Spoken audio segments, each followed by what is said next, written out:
First and foremost, I want to give all praises, honor, and glory to Yahweh, Bahasham, Yahweh Shai, Bahasham, Rachak Kodesh. Double honors to the elders and the apostles of Great Millstone, and peace and blessings to the elect.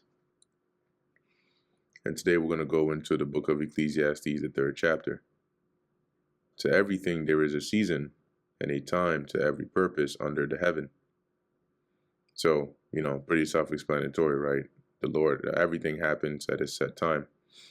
And as it says, every purpose under the heaven, and he's going to go into a few examples.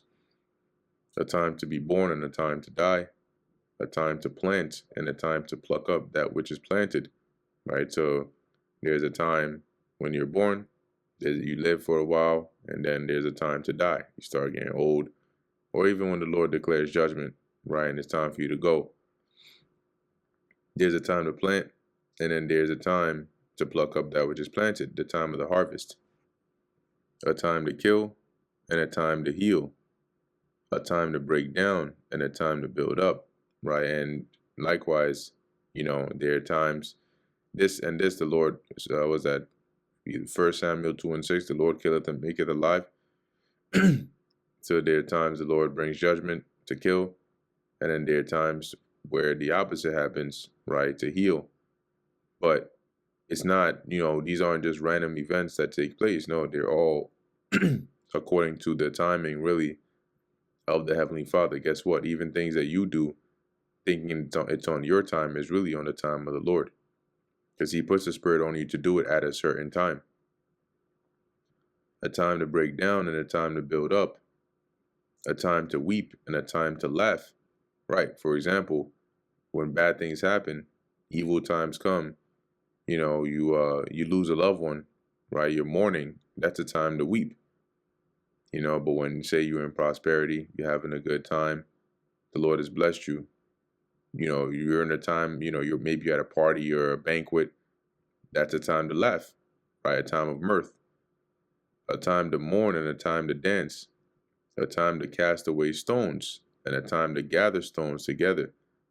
And the casting away stones is like, breaking down the structure, right? If it's built with stones, you're breaking it down. Or, in the ancient world, before planting, when actually clearing up the field to make it have it ready before you use the plow over it, you would clear out any stones that were in the way, that were in the field. Okay, and a time to gather stones, right? And the gathering is when you collect them. Even, for example, you wanna build something, right? If it's a building, these are part of the materials that you would need. A time to embrace and a time to refrain from embracing. A time to get and a time to lose. A time to keep and a time to cast away. And this is all balance, right? You're not always going to be gaining and you're not always going to be losing. It's all a balance. A time to rend and a time to sue. A time to keep silence and a time to speak. And time to rend is when you rend, you rip. Like, you read the scriptures and, they'll hear bad news and it says they'll rend their clothes or they rent their clothes. They rip it. And a time to sue, right? When you're actually making the, the clothing. Let's go into that word sue real quick, real briefly. Right, to sew together. Something may be ripped, and then you sew it together, but there's a time for everything. And he's just given these examples to emphasize the point that everything is balanced. A time to keep silence and a time to speak. A time, the scriptures tell you in the Apocrypha, the book of Sirach, even a fool is counted wise when he holdeth his tongue. So knowing when to speak, that in itself is an art. But there's a time for that, right? There's a time to be quiet and there's a time to speak. A time to love and a time to hate. A time of war and a time of peace. See? So once again, you're not always going to be at war, but you're not always going to be at peace, right? You look at, for example, the time of David was a time of war, right? But the time of Solomon was a time of peace. Verse 9, what profit hath he that worketh in that wherewith he laboreth.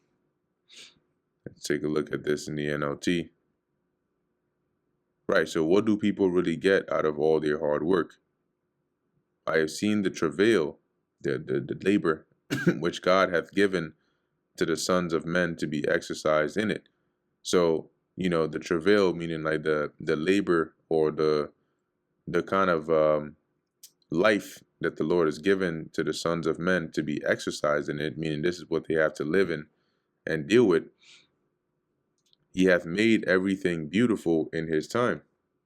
Also, he has set the world in their heart, so that no man can find out the work that God maketh from the beginning to the end. And when it says that he has set the world in their heart, meaning that, inwardly, right, humans, like naturally, you have this inner awareness, right? You know that that there's more to the world, than just the things in the present moment or the things that you currently experience. But as it says, no man, or verse 11, he has set it in their heart so that no man can find out the work that God maketh from the beginning to the end, meaning the completeness, right? So even though you have some inclination in your mind, you can't fully grasp the Most High's entire plan, right, from beginning to end. You can only see a few, glimpses of it. I know that there is no good in them, but for a man to rejoice and to do good in his life. Is that so I concluded there is nothing better than to be happy and enjoy ourselves as long as we can. Right? If your life is temporary and you're gonna labor and labor and labor, you gotta also enjoy the parts of life the Lord gave you to enjoy. And also that every man should eat and drink and enjoy the good of all his labor. It is the gift of God. See, because the Most High, he could have made eating food, just a normal thing, just like walking, right? But he made it a pleasurable thing. Your brain releases dopamine, especially when the food is really good, right? Or having a good time, laughing, and enjoying the company of dear loved ones, and there are many other things that bring joy and excitement to life. And that's a gift of the Lord to be able to experience that. So that's what Solomon is saying here. You don't just spend your whole life laboring and laboring and laboring, but enjoy the gift that the Lord has given. Verse 14, I know that whatsoever God doeth, it shall be forever. Nothing can be put to it. No, it says, nor anything taken from it. So whatever the Lord has set up, that is what's going to stand. And you can't add to it, nor anything taken from it. You can't take anything from it. And God doeth it that men should fear before him. So the Lord sets this up, he appoints this, and he set it up in this way to where you fear the Lord, right? When he decrees a decree or he brings a judgment or he sets something in motion, it's final, right? NLT says, and I know that whatsoever God does is final. Nothing can be added to it or taken from it. God's purpose is that people should fear him. And Solomon, he says that in the 12th chapter, right? What is the conclusion of the whole matter? Fear the Lord and keep his commandments. That which hath been is now, and that which is to be hath already been. What that means is he's like nothing new is under the sun, right? The thing that has been is now, meaning the things that are happening now has already happened before.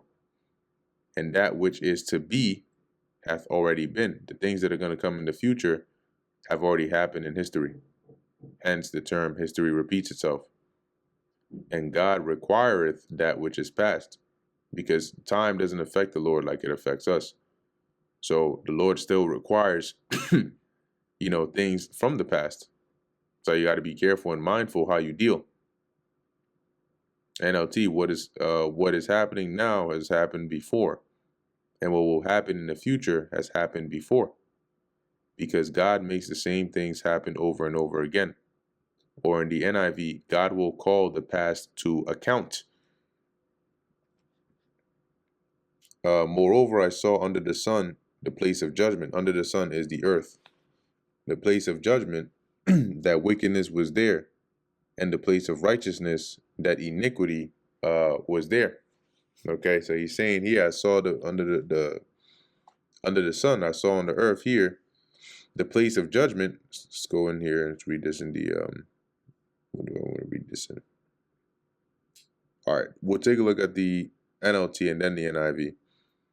I also noticed that under the sun there is evil in the courtroom. So here, that's what when he says the place of judgment, like the place where judgment or justice is to be dished out. But even there, where justice is expected, there was wickedness. And the place of righteousness, as it says here, I noticed that under the sun there's evil in the courtroom. Yes, even the courts of law are corrupt. That's why he said, and the place of righteousness, where you would expect righteousness to go forth, that iniquity was there. What would be an example of iniquity in the courtroom? Bribing, not judging righteous judgment. I said in my heart, God shall judge the righteous and the wicked, for there is a time there for every purpose and for every work. See, so at the appointed time, the Lord judges both the righteous and the wicked. Now, the kind of judgments they receive, though, that varies depending on the kind of things that they've done. Right? But there is a time, as it says, and a purpose for every work. I said in my heart concerning the estate of the sons of men, that God might manifest them, and that they might see that they themselves are beasts. NLT, I also thought about human condition, how God proves to people that they are like animals. For that which befalleth the sons of men befalleth beasts. Befalleth means what happens to man also happens to animals. Even one thing befalleth them, as the one dieth, so dieth the other. See, so as different as we may be more intelligent, or have, a dominion over them, and we may have our differences, but an animal dies just like you also die. Okay, so dieth the other, as it says here. Yea, they have all one breath, so that a man hath no preeminence above a beast, for all is vanity. So he's saying, you all still have one life. You live, animals live. Animals die, just like you. Just like they die, you die. NLT, for people and animals share the same fate. Both breathe and both must die. So people have no real advantage over the animals. How meaningless. That's the vanity. For all go on to one place. All are of the dust, and all turn to dust again. Right, when an animal dies and you bury it, its body is also going to break down, just like when the human dies and you bury him, his body's going to his body's going to break down, and the spirit is going to leave the body. It says, and all go unto one place, all are of the dust, right, that is the earth, and all turn to dust again. Who knoweth the spirit of man that goeth upward, and the spirit of the beast that goeth downward toward the earth. Right, so as it says here in the NLT, who can prove that the human spirit goes up and the spirit of the animals goes down into the earth? Because just basically when the animals die, their spirits just come right back. Right, it's not like you're gonna have a dog go up to the spirit world and your house shy gonna be sitting there like, okay, oh, so you bit the mailman, oh, twice, oh shit, okay, and all right, and then you try to lie to your owner, okay, and what was that? Okay, you chewed the bone, oh, but you tore up his couch too. The house shy is not doing that in the heavens. Okay. So as it says here, no, even though that is the case, right, man, when your spirit leaves your body as a man, as a human, what happens? It goes up to the spirit world. It goes back to the Father who gave it. Verse 22. Wherefore, also reading verse 21 again, Solomon's point here is like, who can prove that? Right? Who can prove, even though that is the case, but who can, where's the research papers and the evidence to prove it? Let me look at this in the NIV as well. It says, who knows if the human spirit rises upward, and if the spirit of the animals goes down into the earth?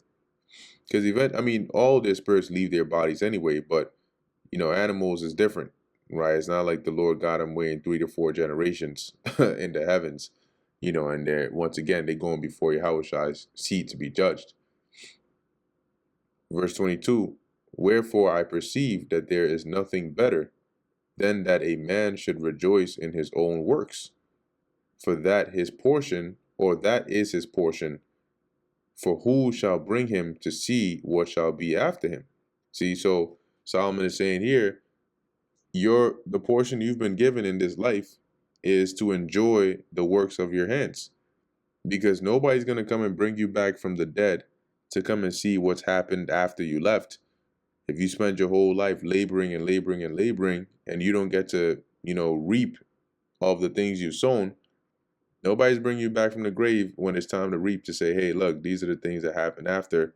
These are the benefits that you left behind. And nah. So enjoy some of the things you can do while you can still do them, while there's still breath in you. And that brings us to the end of the book of Ecclesiastes, the 3rd chapter. Lord willing, that was edifying to the elect. In closing, I want to give all praises, honor, and glory to Yahweh, Bahasham, Yahushai, Bahasham, Raka Kodesh.